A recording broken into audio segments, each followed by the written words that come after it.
Assalamualaikum warahmatullahi wabarakatuh. Salam sehat dan bahagia selalu untuk semua sahabatku dimanapun berada. Di video kali ini saya akan mencoba berbagi cerita dan informasi kepada Anda semua sahabatku. Pada satu waktu saya melakukan perjalanan, saya pernah kehilangan dompet, sehingga semua isi di dalam dompet itu hilang, baik itu uang, KTP, SIM, ATM, bahkan kartu NPWP dan lain-lain. Persoalannya bukan hanya di uangnya saja, tapi semua data pribadi saya di dalamnya hilang. Kehilangan dompet saya terjadi pada saat saya melakukan perjalanan, lebih tepatnya kejadian di Terminal B. Panik gak? Panik gak? Panik lah, masa enggak?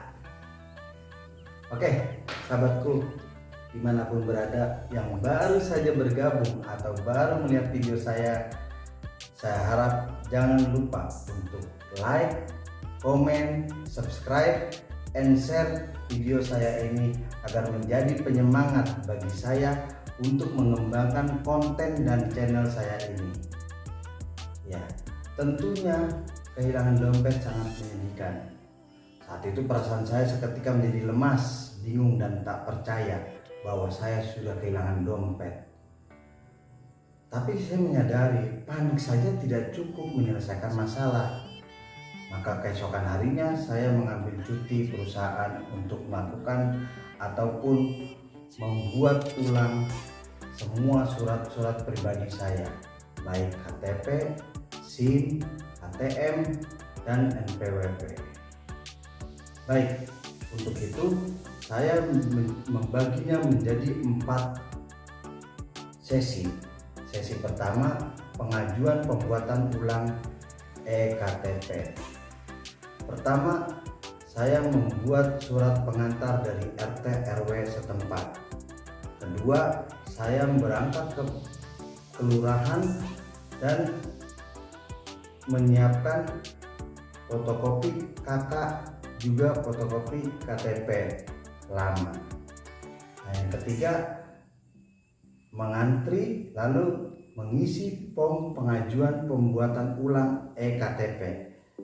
Keempat, menunggu sampai eKTP baru saya jadi dibuat. Biasanya kalau stok kartunya habis, kita akan dibuatkan atau diberi resi sebagai pengganti KTP sementara kita. Baik, sesi selanjutnya atau yang kedua, pengajuan pembuatan SIM baru.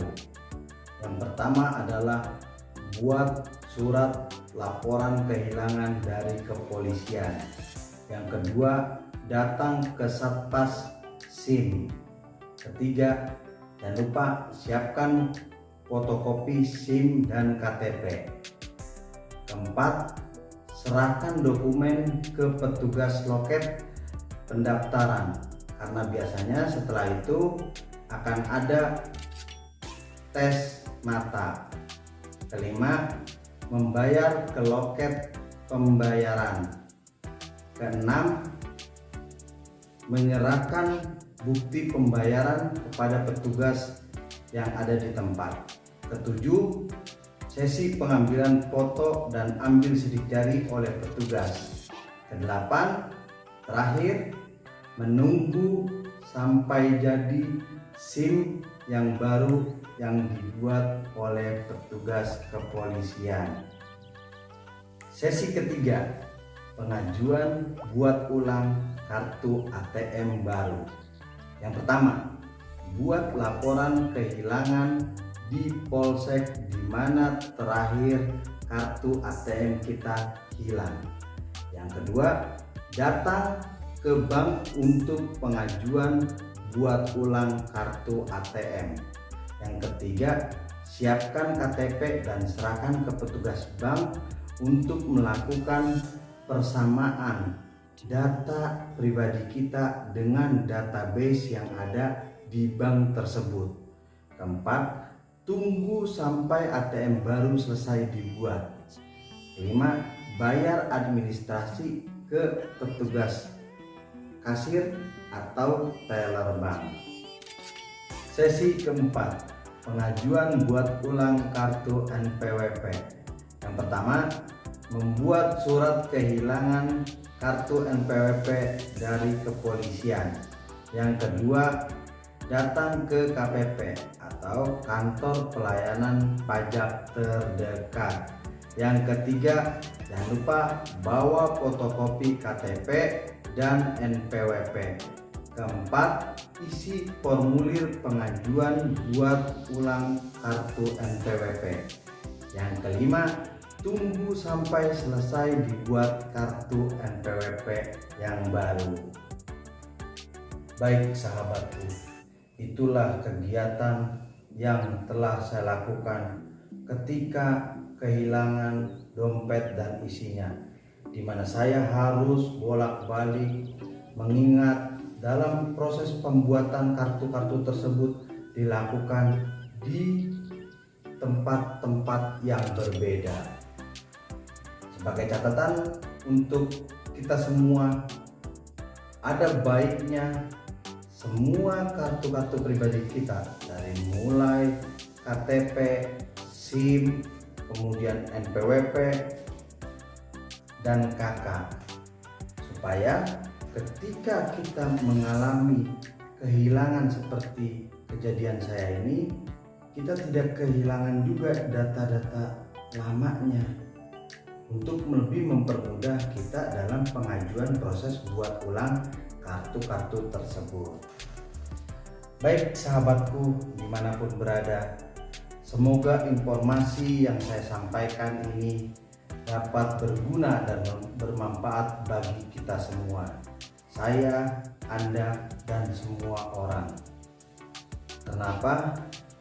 Supaya kedepannya kita dapat lebih meningkatkan kehati-hatian kita, apalagi saat melakukan perjalanan. Dan sebagai masukan dari saya, ada baiknya kartu-kartu tersebut disimpan di saku kemeja kita saja, karena untuk meminimalisir potensi kejadian yang kurang atau tidak kita inginkan. Ya, sekian informasi yang dapat saya sampaikan pada video kali ini. Jika ada kekurangan atas informasi yang saya sampaikan tadi, silakan komen di bawah. Terima kasih dan sampai jumpa pada video saya selanjutnya. Wassalamualaikum warahmatullahi wabarakatuh.